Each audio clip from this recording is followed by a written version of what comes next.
Welcome to lesson number 28, Learn C Programming on the Raspberry Pi. Well, last time we played around a little bit with some more features of the C language, and today I want to continue that. I just want to remind you all that I do have a GitHub account where I am posting all the code examples for all the lessons. So if you have an opportunity, you can go and download the programs and try them out on your own Pi. Okay, so I'm on the Pi already, and let's continue on with this example I have here. Just bring it closer here. Just wanted to get the idea of scope, or bring it closer to you so you understand it. Scope is basically where a variable is in existence, or you could actually say it's a lifetime, or it's actually living. If you look at this example, I have a main block here. That's the whole program, and then inside that block I have another block here. So this is called the nested block because it's contained within the outer block. And in the outer block I have x equals 3, so it is visible to the outer block, and it's also visible to the inner block unless another x is declared inside the inner block. If x is declared inside the inner block, then the outer block x is now obscured and can't be accessed. So in this example here, in the inner block, x is 4, we print the value, and then we declare y is 22, and we print its value, and then we declare z is 0, and we print its value. So in the inner block we have x, y, and z. In the outer block we have x and z, but you notice y, there's no y in the outer block, so this y that's in the inner block here cannot be accessed in this outer block. We have no access to y. Okay, so just to compile this guy here, what was it called? Scope. I'll change directory to 28,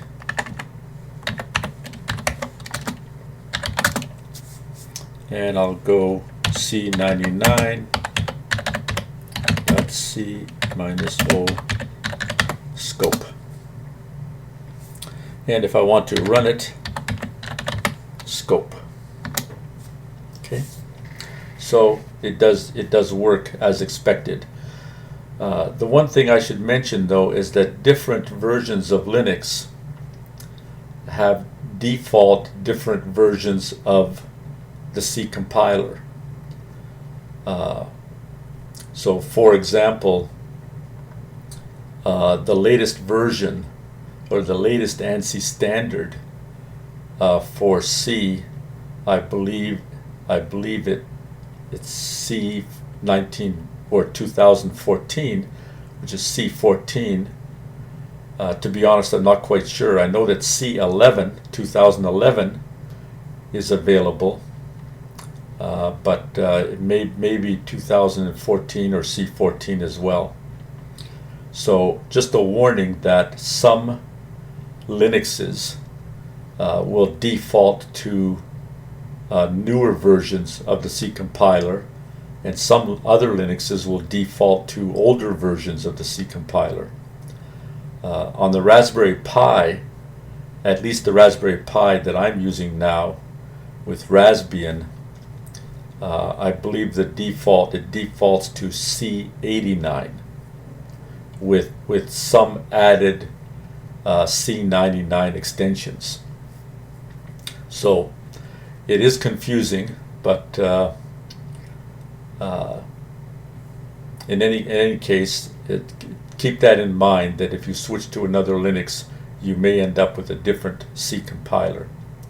So from now on, I'm just going to be using C99 all the time, and I believe I also put it in when I did my set the build commands. If I haven't, I'll put it in now. Well, I have it here already. So I took out GCC and I put in C99. Okay. Okay, let's go on to another example here that we haven't talked about yet.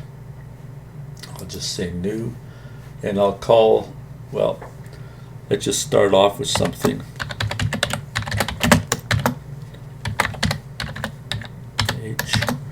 I'm also going to include now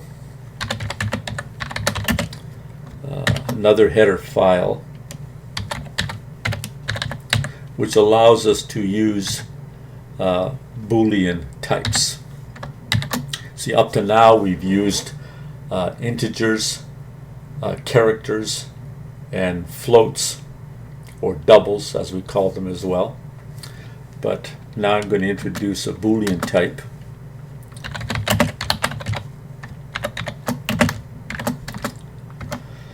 So I'll say BOOL, let's say B, and maybe I'll just initialize it to true, like that. So now I can say if bracket B, then printf it's true,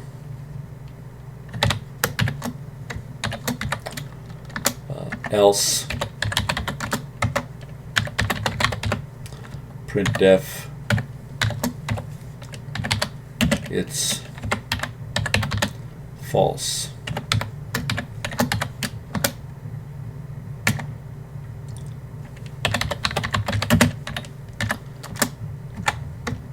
And I'll save this guy. File, save as, I'll save them in Lesson 28, and I'll save them as let's say bool.c. So now we'll compile them. C99 minus OBOL, and we can run it, and we say it's true because we have set this Boolean type here to true. If I go to my notes page here, I think I'll just go to, where do I have the types? Well, I'll add in here on my header files, I'll add in stdbool.h. Oops. Because we've used this header file.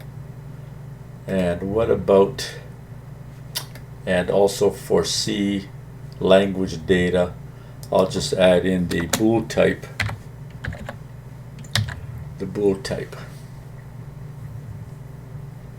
and I'll save it. Okay, so if we go back, so that's how you can use that Boolean type. I just want to mention too, again, I think I've mentioned it before, but I'll say it again.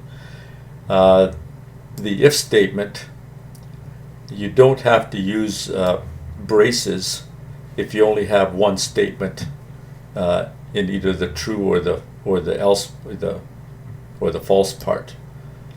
But you know, to be safe, perhaps it would be a good idea to just put in the braces.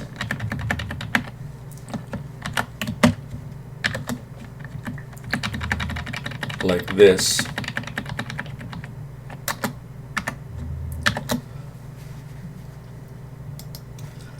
probably a lot safer. I'm just used to not using these braces when I only have one statement in the true or the false part.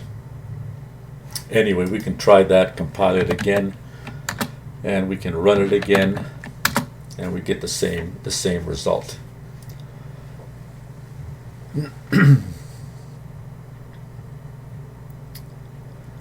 Okay, let's go on to another example. Let's see.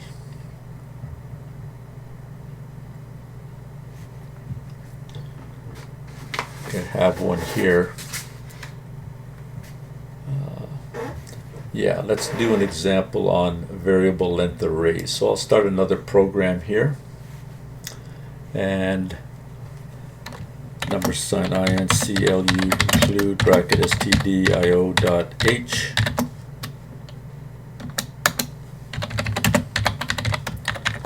main, and I'll say int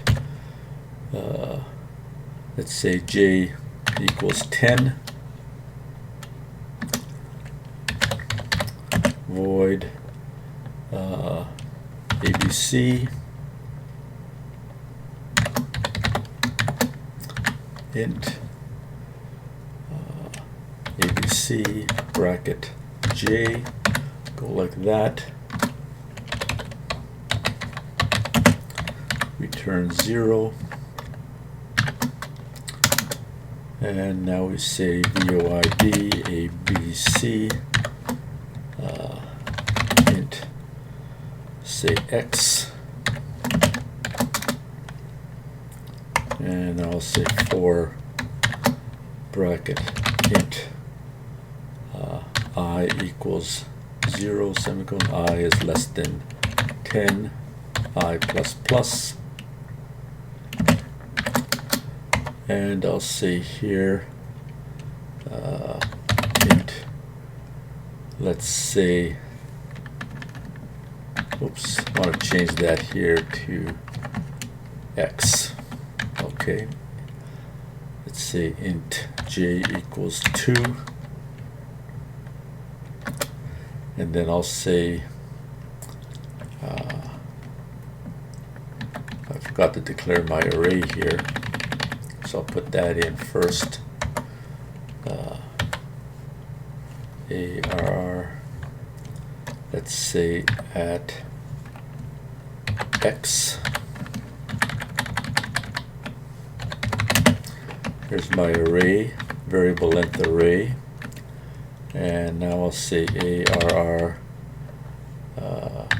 bracket I is equal to, let's say, j times I, just to put some numbers inside the array. Printf %d /n quote comma ARR bracket I.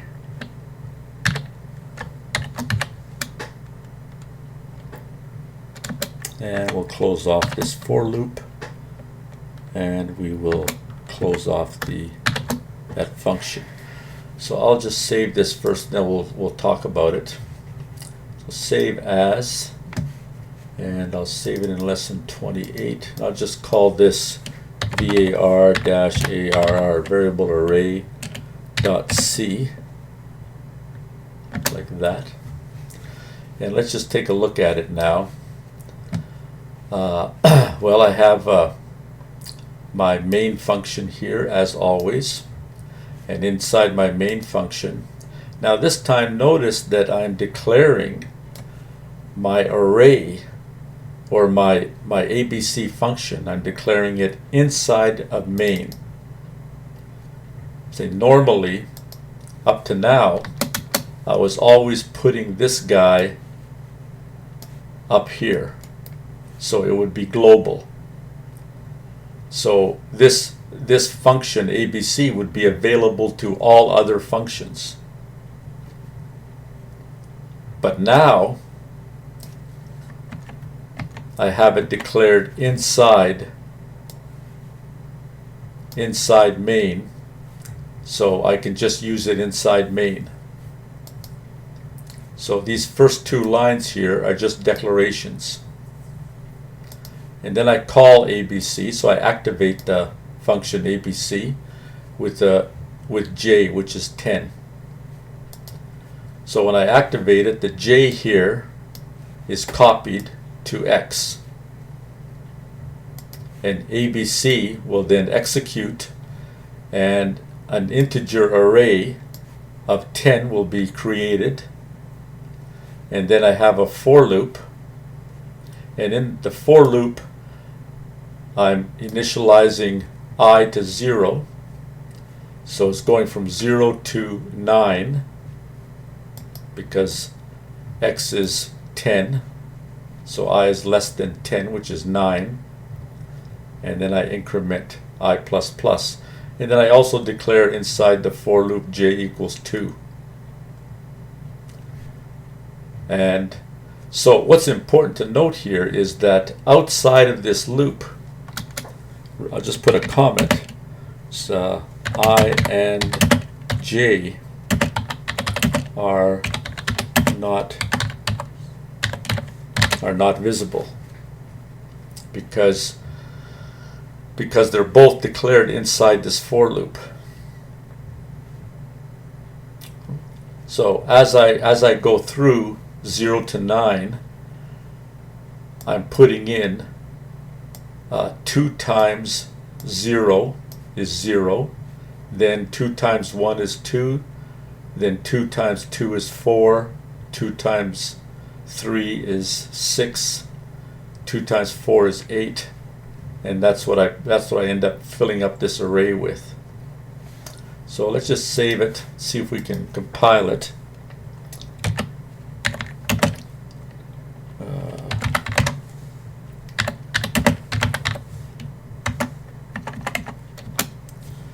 And it does compile. We'll run it now. What did I call it? BAR, right? There we go.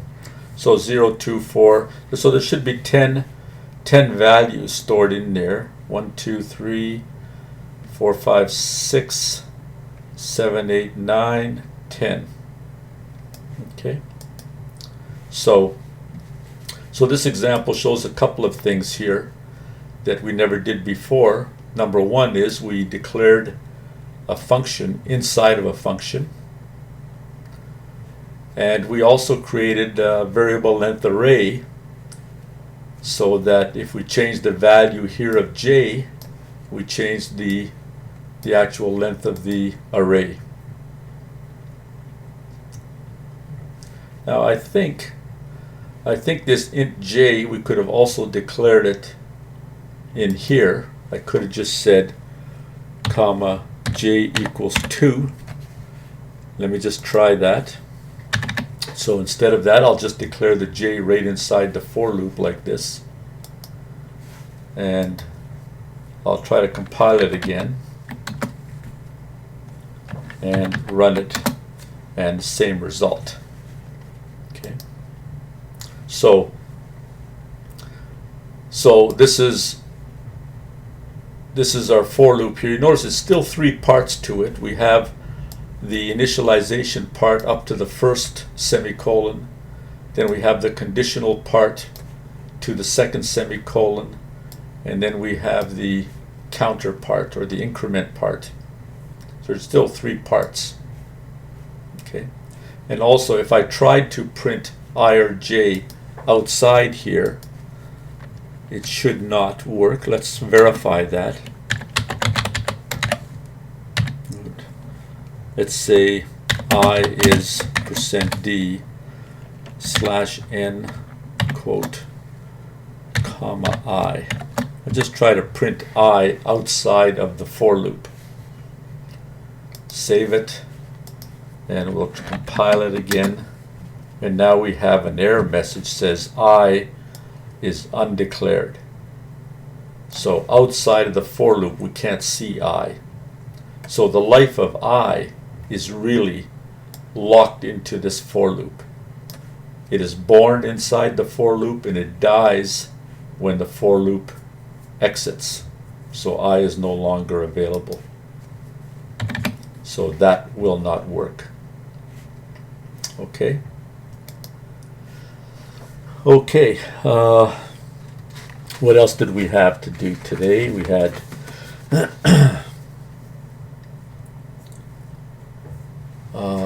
let's see. Oh yeah, there's also, let me go back to the notes I have here. And we went through the different operators. And I put down at the bottom somewhere the operators. I said there were arithmetic operators, relational operators, logical operators, assignment operators, increment and decrement operators, bitwise operators. What were some of the bitwise operators? Well, they were just a single or a single and. And then we have the, there's also a conditional operator. There's one of these. It's basically a trinary operator because it takes 3 operands. And let me give you an example of that. Let me save this first. And just before we get into that, let me explain this idea of operators. I'll say there are UNAR, unary, binary, and TRINARY, trinary. Oops. TRINARY, trinary types. So let me just give you an example of these different kinds of operators.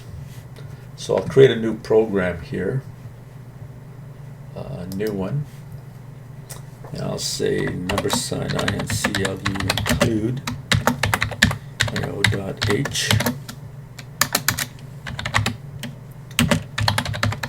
main,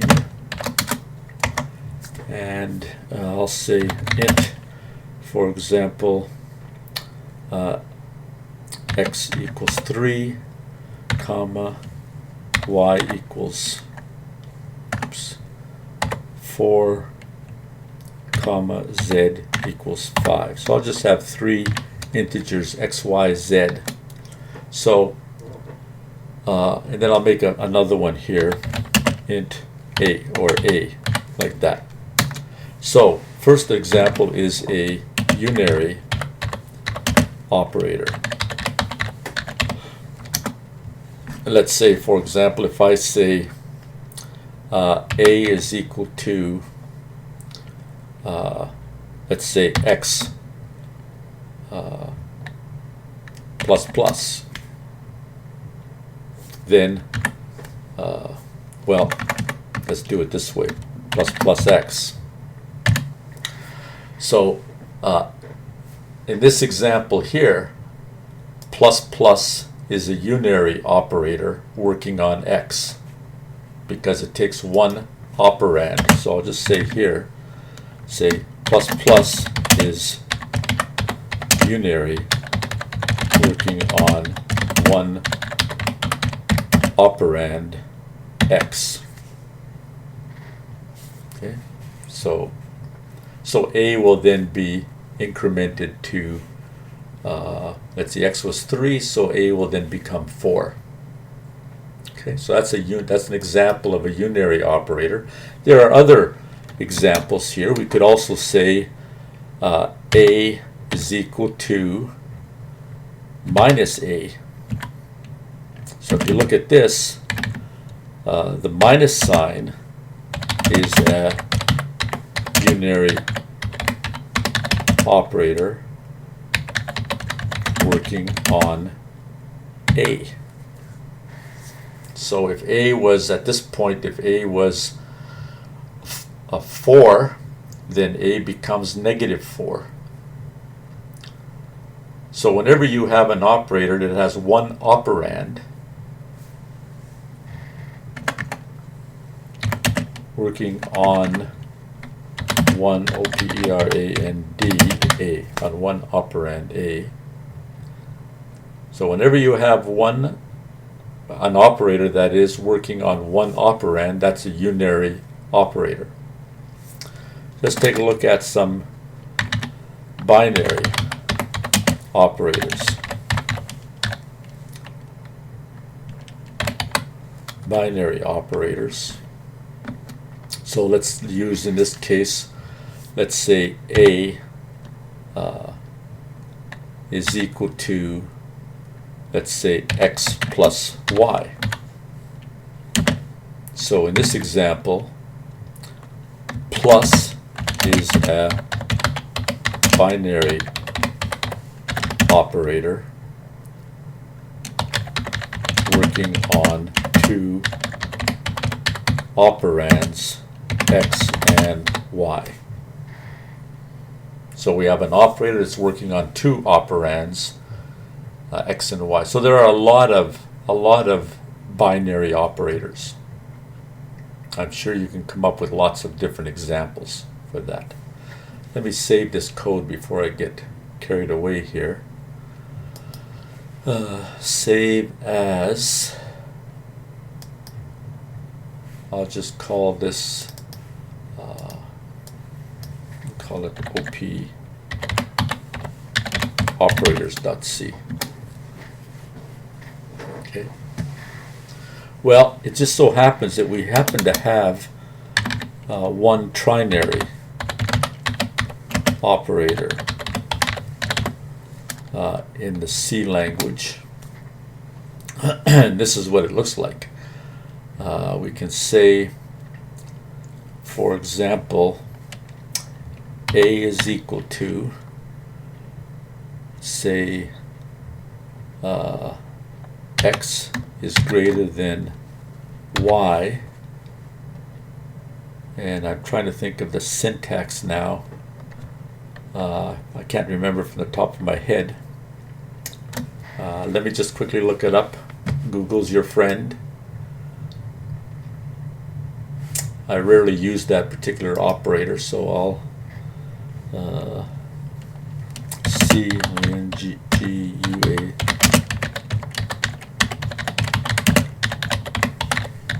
conditional operator.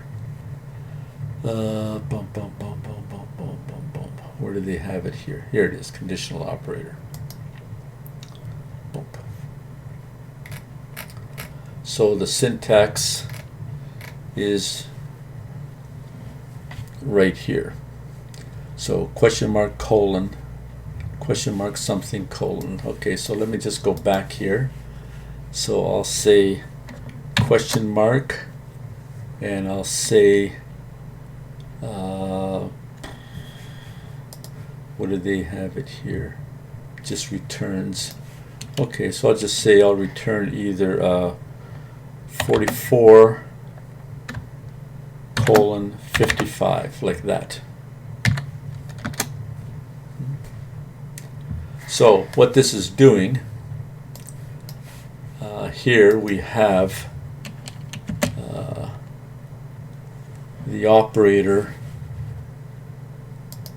The operator is called, it's just called the conditional operator, and it looks like this: expression 1 question mark, expression 2 colon, expression 3.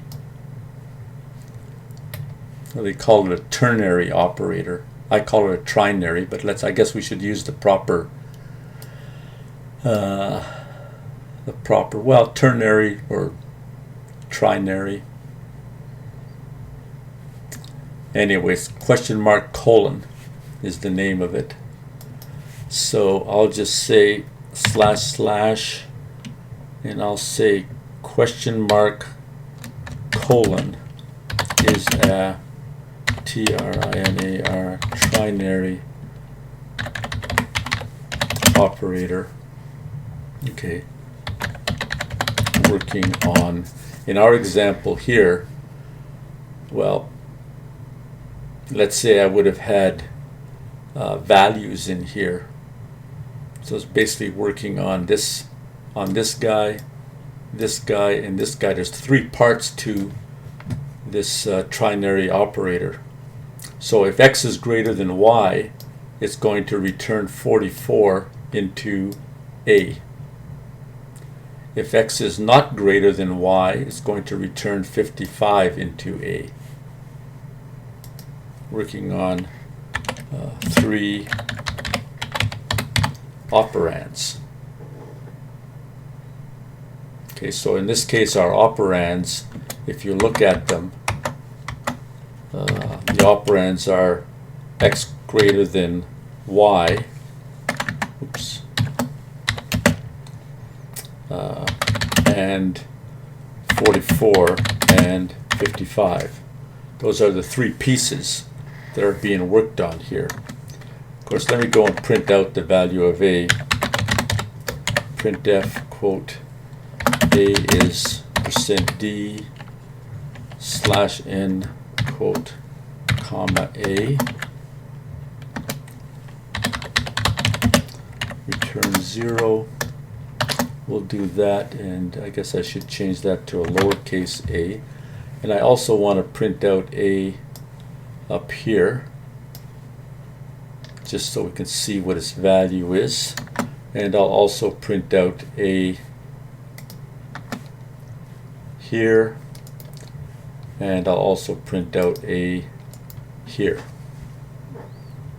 just so we can see them all. So I'll say, okay, save, and let's try it now. I'll say C99, what do I call this guy? Operators.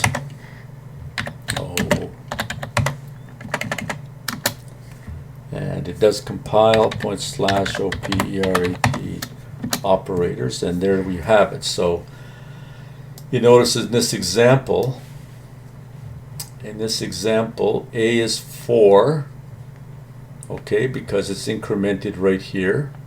So a becomes 4, and then a becomes -4, which is as predicted here, and then a is 8, because we're adding 3 and 4 together. Oh, just a minute. A is 8, x plus y. How come a is 8?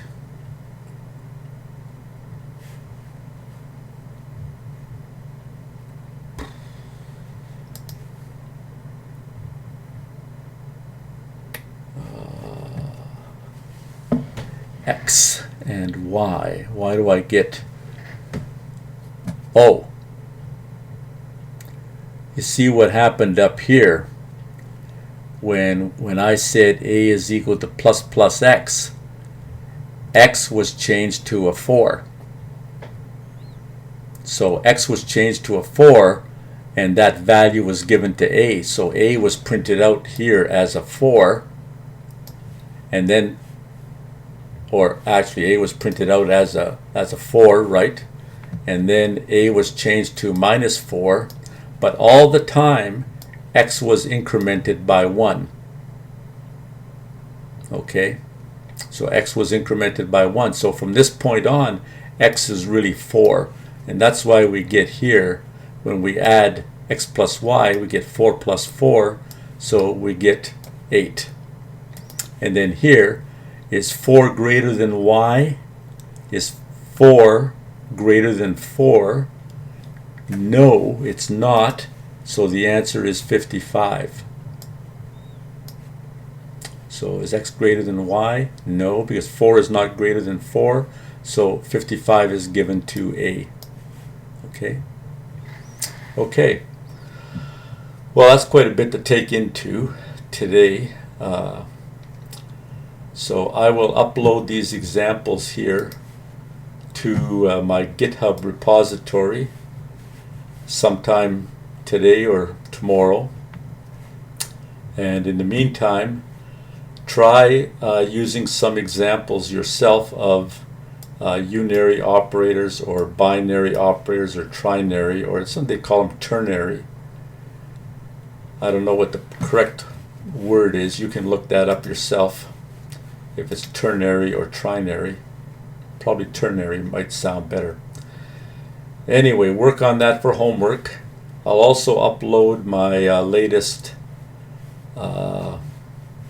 where was it here? I wanted to go all the way back here to, where did I put the notes? Well, somewhere I have the notes. I can't remember. File, open, and I can go to Pi, and I can go to lessons, and you can see down here I have notes. So the conditional operator here is called question mark colon operator. Okay. So I'll update this notes file on my GitHub account as well. Okay, so it looks like that's enough for today. Keep programming, try all those examples, and we'll see you next